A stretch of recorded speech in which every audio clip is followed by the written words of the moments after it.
Good evening and welcome to episode 91 of the Private Property Podcast. I'm your host, Zama Khumalo. It's a Friday edition of the Private Property Podcast.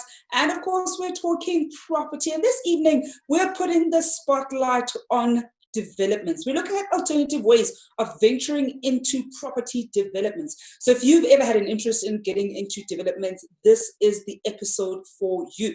And I know for a lot of people, you're probably thinking, look, development seems like such a huge one, right? Because you're probably thinking a lot of the estates or complexes that have 50, 60, 100 plus units, but we're also going to be exploring smaller units because I think a lot of us who are certainly new within the property space, you're not going to start with a project that is 300 units big, but you're very likely going to start with perhaps 5 units, even less, or perhaps even up to 10 units, and really needing to learn some of the ins and outs of getting into property development. These are some of the things that we'll certainly be exploring. So some of the things that you need to watch out for, and really getting a sense of that's something that you're cut out for. I think I often share about the pains of building, and I always say that, building needs you to have quite a lot of patience. And you can imagine if you have to build just your own house, the amount of stress that you sort of get into. Now imagine building a whole development,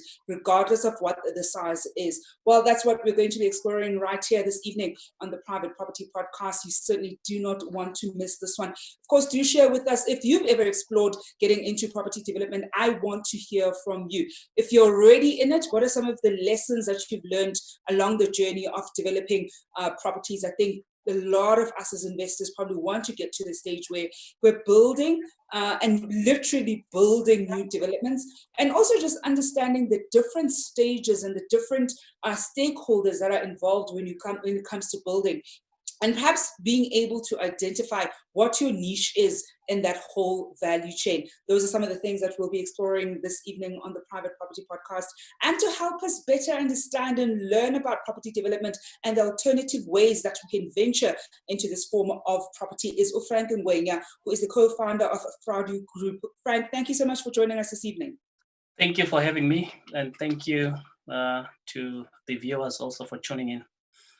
Frank, I think before we even look at, some of the nuggets and some of the lessons, perhaps just take us through how you got started with property. Because I think oftentimes when we talk to people who've gotten to the stage of developing different types of properties, sometimes residential, sometimes office, sometimes retail, you always want to get a sense of how they got started, right? Because I think it sounds so removed from the rest of us, because oftentimes it's the big developers who are building, especially if you look at Gauteng, it really is the big developers who are building the big, developments that a lot of us are aware of. But we know that there's also activity that isn't at those scales. We have to start, and we certainly do start at a certain point. So perhaps share with us how you got started in your property journey.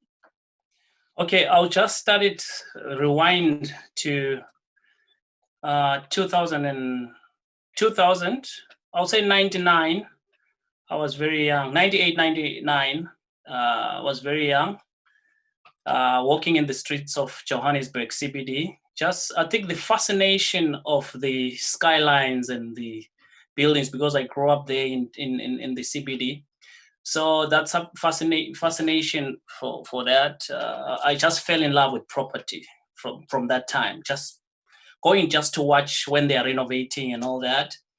Then later on, because now I was the breadwinner, as young as I think I was 14, 15 at the time, then I couldn't enter the property market at that time. Obviously, I wasn't, I didn't know what's going on. Then the only job that I found at the time was to work in a restaurant. Then when I was working there at the restaurant, then I got an opportunity to move to the UK to go and work in a restaurant there in the UK. Then while I was there in the UK, because remember, I was still loving this property thing so bad that even though while I was there in the UK, my dream was to say, I'm trying to raise funds as much as I can so that I can go back home, back to South Africa, that is, to start my journey into property. I just didn't know how it works. I didn't know nothing. I just fell in love with it. All I wanted to do was to read on it, to read about it, to study it, to chew it, to smell it, to anything to do property. If there's a show on TV on property, I watch it. If there's an auction house somewhere, I just visit there while I was in the UK, reading magazine on property and so on and so forth. Then to fast forward, then while I was there, then I started Googling back in South Africa. I was working just on a normal restaurant. Then I started Googling, how can I be able to get some form of funding back home? Because I've raised so much money, though it's not a lot, but I won't be able to really realize my dream with the small little money that I have. Then I came across APSA website where they were selling these bank repossessed properties, those that they take from people. And so while I was there, that was, I think I'll say 2002, 2003, 2-3 years later, while I was working in the UK, then I got 4 properties from the APSA website. Lucky enough, there was a guy in the UK by the name of Hayden who was organizing bonds, what do you call the mortgage bonds for South Africans who are working in the UK back home in South Africa. So I managed to do the application there. Then I got approved. Guess what? I bought 4 properties. So bought those 4 properties. Number one, the only thing that I saw was just the offer to purchase there. It was basically sight unseen. So that was a very huge risk. I bought it. After I bought it, I said, UK, bye-bye, you're not going to see me again. I'm going back home. 2005, fast forward, come back to South Africa. Then that was the first time after I've been paying those properties for probably 6 months, 7 months. APSA managed to give me 50%. They were not even expensive. If they are repossessed, sometime you find a property that is worth maybe 200,000. I was getting them at 45, 65 because that's what the bank wanted. That's the amount. So then just for context, Frank, because I'm sure somebody at home is thinking there's no way now we're getting properties at that amount. This is over a decade ago. So as Frank was saying, this was in sort of the early 90s, early 2000s. No, absolutely. So I don't want us to think you can be getting a full-on apartment, a repo at this amount for like 60 or 80,000. We're simply not seeing those kinds of deals at the moment. So I almost want to re-emphasize it. You're right. You're right. Timeline wrong, because they're probably going to be messaging us saying which bank is giving away or is selling apartments or houses for 80,000 or 65,000 rand. So that's just the disclaimer there, Frank. So you're saying, so you end up getting these 4 properties, getting them at quite a discounted amount because they repossessed the market back then. I mean, the property prices in the early 2000s. A part of me wishes I was even old enough to buy property or had that kind of interest or appetite in property. When you do the comparison of what the property prices were looking like back then versus now, it is of course quite a huge difference. So then you get those 2 properties, Frank, and then what happens next? How do you then move from just buying the properties to essentially now developing? Because I'm sure a lot of the viewers at home are looking at what the leap is or when the leap happened. Because I think a lot of property investors right now are doing exactly what you did, where they are buying a lot of or a number of properties for rental purposes, and that you're even trying to put in systems in place in terms of running those particular that particular business and getting really good at that, and even identifying what's a good deal, running those numbers. But of course, when we start talking about property development, that's a completely or relatively completely different beast altogether. So how did you make that transition from buying to let, and then buying to, or essentially going into property development? Yeah, so those were 4, by the way. So I managed to get those 4. The cheapest one, as you put the disclaimer there, was 48, and the expensivest one was about 160,000. So I bought them when I came back home, knowing nothing. Remember, they were sight unseen. So as I came in here, 2 of them, they needed a little bit of work, and the other 2, voila, I was lucky. They were, But now, remember, I left my job. So now, since I left my job there, when I came to South Africa, now to upkeep, to make sure that I continue paying, I struggled with that. Guess what? I would say a year, 2 years later, the bank came back and repossessed all of them again, So they took them out from me. I managed to only sell 1. So from there, I just had to go back from the things that I knew. That was restaurants and running restaurants and building restaurants and all that, to start coming back to build up again from zero. So I started from that time, you know, to start building. Now my focus was to, okay, this is what I know. What I know is restaurants. While I was in the UK, I was opening restaurants for a company called JD Wetherspoons, opening around Manchester, all over the place. So I learned there the commercial retail, if I put it, the retail and the commercial part. So I utilized that to start building my own little restaurants in the corners, coffee shops around, even not far from where you are in Blackheath. I think I did something for Flight Center head office. I don't know if they're still there in Blackheath, but so from there, whatever I was doing then, when the people come for visits, for meetings, for business meetings, then they see us doing this thing there, then they approach us to say, okay, come and do it. So then I managed to build big cafeterias for places like CSIR, you know, and eBucks head office and Santin and so on. Then from there, I accumulated some form of capital. Remember, I had bad record now with ABSA, so I can't go back to the bank. So I had to utilize what I have, the legal that I have, to start from there. So now the transition, what I did was to say, okay, I see, because I love the development. I started building one house, learn from there. As I was learning from there, I didn't have my certificates. I didn't have NHBRC. I didn't have nothing. So I was just utilizing people. So my focus was to say, let me start with the competency things first, meaning while I'm raising on the other side, your NHBRC or all those other things that are needed. So I started that, I built 1 or 2 or 3 houses to sell, then I accumulate. Then now I wanted to title. I saw that everyone was doing developments that I was doing the mega developments, as you were saying, big ones, 40 units, 100 units and all that. I said, okay, I want to start where I am with what I can afford, with the amount I have, the legal I have. So what I did, I ended up even looking for ERFs like sites that even 1,002 square meters. So on those 1,002 square meters, 1,000 square meters, I approached the local municipality. I give them a plan to say, okay, this is what I want to do. I want to rezone this. I want to put 3 units there. I want to make some sort of like a cluster. Remember, this plot is just a mere 300,000. It's not even expensive. You know, the service is not going to be hard for me. Then they do all their behind the scenes stuff. I said, okay, you can do 3 here. Then I apply. Then there is something called working it in property development, which means you have to go in all those departments, roads.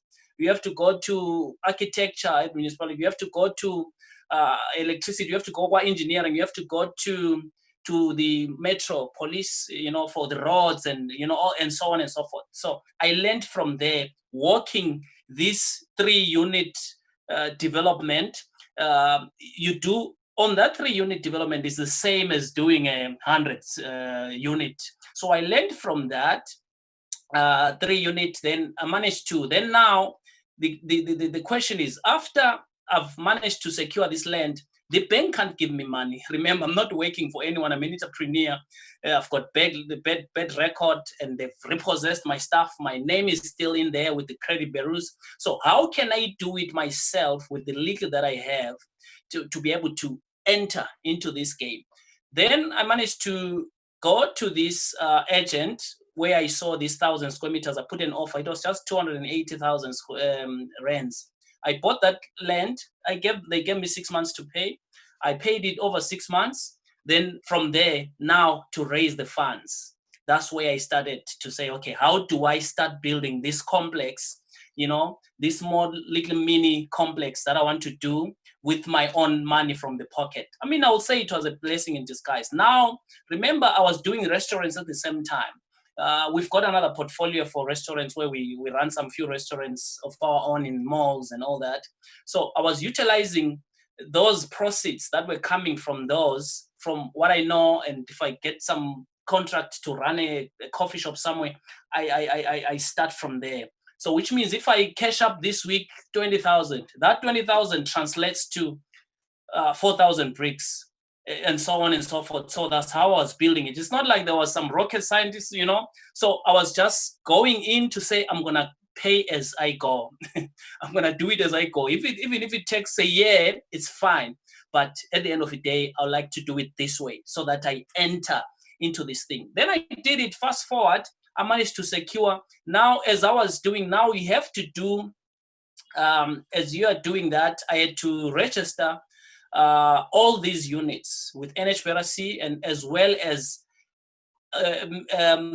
apply to the banks for them to be approved, for people to be given bonds to buy them, you know. So all the banks approved them, those units that I was doing. So we started selling them, though they were sectional title, we started selling them off plan, not off plan per se, as we're building, people were buying. I'll tell you something, that we identified this place that is high end. So in that space that is high end, where there is minimum houses, 2.8 million, maximum 20 or 15 million, we want to put this small little bracket for a younger person who wants to stay in this nice place, but he can pay R1 million, for example. So we can put 3 units in a place like this. So we were sold out when we were even on foundation already. And you know, and you know, Frank, one of the things that you actually just mentioned was around even the calculation around it, right? I think a lot of property investors can probably can relate to how oftentimes, especially if you're an entrepreneur, even when you're working formally and you know you make a little bit of extra money, a lot of times the extra money that you make translates to something that's property related. So instead of just saying it's 20,000 rands, you're saying, you know, this translates to 4,000 bricks. For some, you might think, even if when you go out, let's say over the weekend with your friends, if you're going to almost recklessly spend 4,000 rands, you might think 100%. This is levies for 2 different apartments. So I think a lot of us as property investors tend to have that kind of sentiment when it comes to, you know, the way we now even look at money in relation to things that are related to property. We're going to go for a quick break, Frank, and when we come back, I want us to then explore the different ways that viewers at home can get into property development, because I'm sure now, you know, a lot of the viewers have gotten a sense of the story and how you didn't take the direct approach to property development, already learning that, listen, there are certainly different kinds of doors that you can get into when you want to go into property development.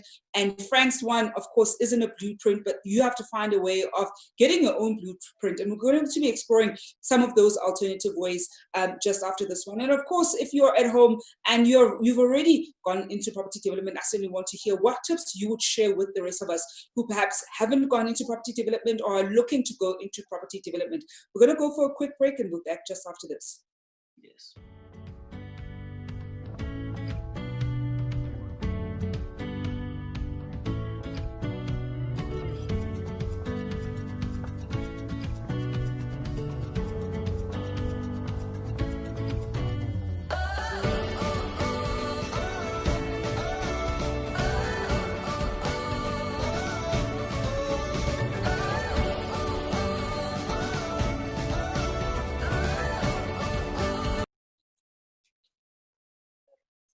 Welcome back to episode 91 of the Private Property Podcast. I'm your host, Zama. And this evening, we're looking at the alternative ways of venturing into property development. But before we continue our conversation with Frank, as I said, we want to now explore what the different alternatives are, and perhaps a few nuggets or tips that Frank can share with us for those of us at home who are probably looking to get into property development. Of course, if you are looking to learn more about property, you could be a property investor, you could be looking at buying or selling, or perhaps you're a tenant and you really want to better your knowledge of all things that are relating to property, grab yourself a copy of the Property Guide. This is a book by Private Property that explores just about anything you can think about that has to do with property. And there are various, you know, chapters that look at whether you want to be buying, whether you're selling, certain tips when you're looking at house hunting. And there's even a section here that essentially even looks at when you're building, you know, so some of the things that you need to be looking at if you're building or renovating. And of course, making sure that you're working with people who are properly accredited. And this is something that we've covered in previous episodes. So checking if your contractor is NHBRC approved is, of course, quite an important one. And this is included right here on chapter 15 of the property guide. And if you want to find more details of the property guide, go to www.thepropertyguide.co.za.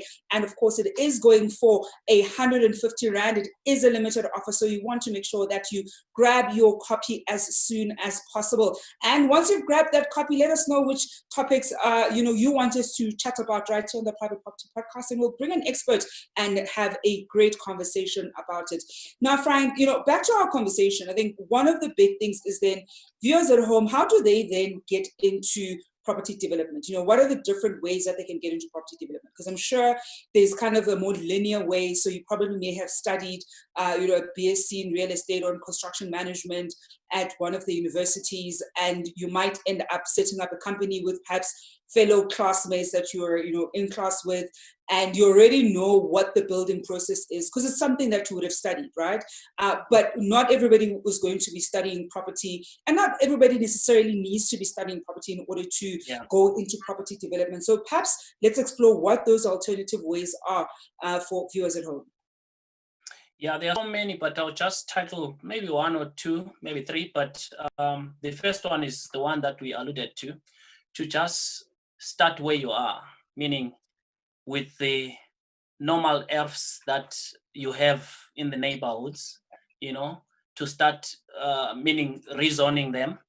Rezoning takes long. So that's why sometimes I opt for sectional titles, because now I know that, but also there is also a catch on the sectional title, because the bank releases money at the end when it's bought, once you are fully done with the actual building. So it's not a plot and plan. Then the other one would be a plot and plan, meaning the bank can pay you money as you build. It's like, in other words, you can't even put your money, if you're if you've got your proper credit record and everything, you can start where you are, 2 units, 3 units. I mean, from 2 units, it's proper development. Me and you were talking earlier on regards to even building one, just one. That's the other reason why I hardly do projects for people, because I'm so consumed with our projects that if I want to do it, I want to make sure that I give you my all. I need to give you my time. I need to be on site every time. So that's why we decline some projects so that we focus fully.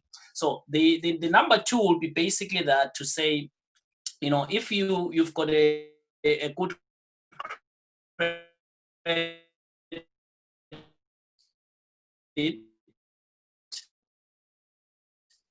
you can actually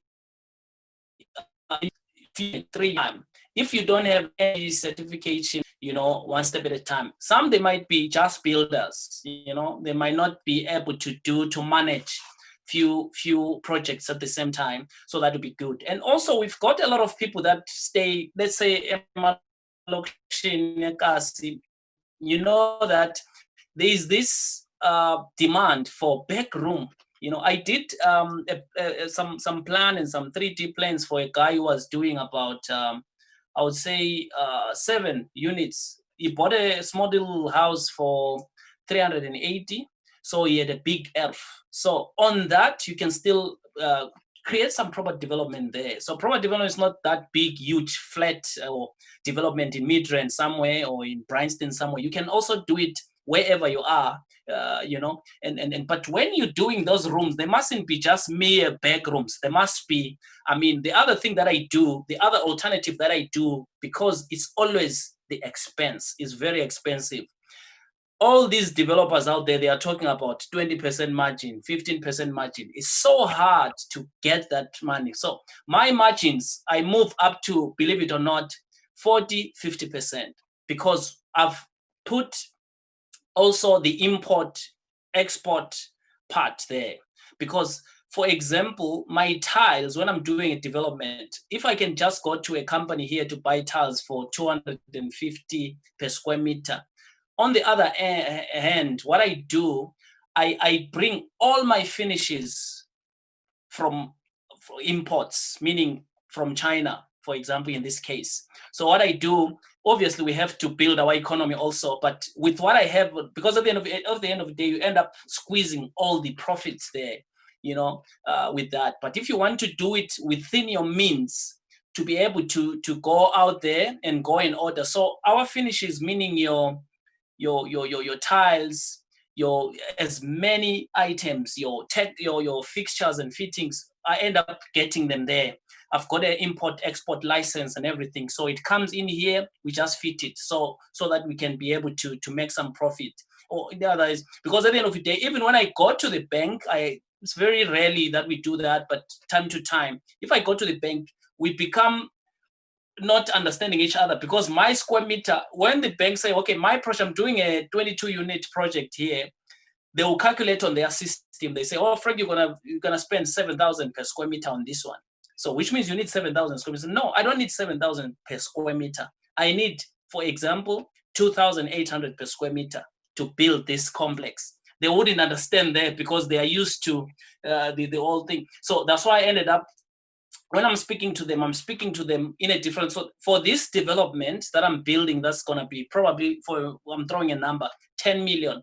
I just need 2 million from you. I'm going to bring in 2 million of my own, but I can make the actual development worth 15 million because I've got my ways of cutting those, I'll call it fat. There's too much fat in there that scare people away. That fat makes this whole property development thing being rotated amongst the few players, that are just rotating amongst themselves. But that other alternative is that you have to also, the small little cash that you have, you can be able to import those things, and as well as the negotiations part regards to, what we do regards to even the bricks. We go and to these companies that manufacture these bricks, we to a certain degree, we ended up making our own machine to do the bricks, though we stopped on that one for now, but we went as far as that at some point, and we saved a lot of money. So there's so many ways, it's not only one way to say, okay, you go this route, and when you go to the branch, then they say, okay, this is what you need to fill in this, we'll give you this, then that's that. Then the other one is, yes. And Frank, I was actually going to ask you for any tips that you'd want to share with people who already know that they want to go into property development, because I think there's some who might be on the fence and are still trying to figure out if that's something that they want to necessarily go into. But now we're talking to people who know that this is definitely something that they want to explore. What tips would you want to share with them in terms of getting into property development? Oh yes, the tips that I would like to share with them is that, number one is start. How do you start? You need to get a lot of coaching. You need to read a lot. You need to really, really go to sites. If you are a working person, spend some time. If you've got a 5-day full of you at work, you have to give yourself at least those 2 days to make sure that you dedicate it to learning more about this, studying more about this, visiting, traveling, go to sites. Now that maybe, since you're saying that some people, they already know, now it's where to start. To start, you can start with your surroundings, where you are next to you. You can renovate whatever you can next to you, but also you have to be extremely careful regards to the valuations and all that. You don't want to do something for the sake of doing it. At the end of the day, you are losing money and all that. So for me, what I do, I make sure that I go especially to those areas that I know they're not going to give me a long time to sell. So have an end in mind. In other words, just have an end in mind. So, okay, I'm buying this earth. What's going on? If you can speak to agents, how much are the properties selling in this area? Is it fast? In areas that I work in the Port Elizabeth area where I am, we've got a waiting list of 300 people, in that area. But down the road on the other side, properties are sitting there, no one is buying. So you have to be careful. You might find the land on the other side, maybe cheaper for you to do, but on the other side, it's a waiting list for you to get a land. But once you get it, or even it's a tear down, for example, because you know that you're gonna make it on that. So if you know, the tip that I will give you is to say, if you do a research regards to the area so thorough in such a way that you know, you pinpoint those zones. You say, okay, this zone, this zone, this zone. If anything comes, no matter how much it is, I know that at the end, you know, the end in mind is that at the end of it all, I'm gonna benefit in any way because it's on waiting list. So now we just also purchased another ERF. We know that when it came on auction, it just bumped during lockdown. There was this big company that was owning, but they were offloading. So we got it because we know that that area already, you know, with it, we're gonna put in 22 units there. You know, we know that already. Once you start putting the ad out, you get ample inquiries on it. So the tip is start with the end in mind. You don't just go for the sake of going, unless maybe you just want to rent out and also. So there's so many different ways of doing it, or you want to enter, or you want to learn, you can start with that. But if you want to do it in such a way that, and also you must know, are you doing this for rental or are you doing it for sale? In my case, I don't do the rentals. I sell them off, I move to the next. I sell them off, I move to the next. There are people that build complexes. And also the other tip, the third one, is over leveraging. Over leveraging is you know what's happening now with the COVID-19. Those people that have taken too much debt, some of them, they might not be here long enough. Some have taken too much debt to build a mega mall, overpriced. In South Africa also, we've got a problem of overpricing. Everything is overpriced. In construction, it's even worse. You know, overpricing on everything. You know, so it just squeezes everything. Building a mall, it's billions. Everything is overpriced. But when you go, you make sure that on your bill of quantities, when you're doing, at least if you can get an engineer, or in some places like your builder's warehouse and other places, I don't know if they do it, but if you're able to get your bill of quantities right, you know, to make sure that how many bricks am I getting to build this unit? How many, everything until the skeleton, from the beginning and the behind the scenes things that you do, then you'll be able to win on this. Because if you just go in just for the sake of building, no matter where it is, no bill of quantities, no end inside, then at the end of the day, you know, and the most dangerous one that I see even the big companies not able to win on it is over leveraging, just taking as much, because the fact that you are approved for 10 million, that doesn't mean, or you are pre-approved for 10, that doesn't mean you can just jump in tomorrow and then just take that and get anything, you know, even though it's give you 2% profit or and so on and so forth, you know. You know, Frank, we're actually going to leave it there this evening. Thank you so much for joining us. You know, one of the things that Frank mentioned is actually something that we've touched on this week, and that's, of course, the importance of making sure that you're not too heavily geared. A lot of property investors right now are seeing the disadvantages of being heavily geared and probably need to restructure their portfolios effectively, because we know that the effects of COVID-19 are going to be there for the next couple of months. We're probably looking at 24 months. And, you know, as Frank was even talking, I was, you know, thinking about, I think the one tip that I would give people who are looking to go into property development is you want to do a thorough market analysis of where you want to go. I mean, when you do a proper market analysis, you're looking at all kinds of data that informs why you want to build that, especially when you're looking at building places that are slightly bigger than, let's say, 2 or 3 units, because you want to make sure that if you're building in an area, and let's say you're building for selling, then you're going to be selling, and you're going to be selling at the right price point. So understanding what your market is, understanding the key drivers in that specific area becomes so important. And I mean, there's quite a different, there's a very interesting and long way of going about it, but being able to do a thorough market analysis before you go into a development becomes important, because after that analysis, you'll be able to find out whether you should be building, you know, mixed use, or you should be just doing residential, and the kind of potential numbers that you're going to be getting in the event that you do so.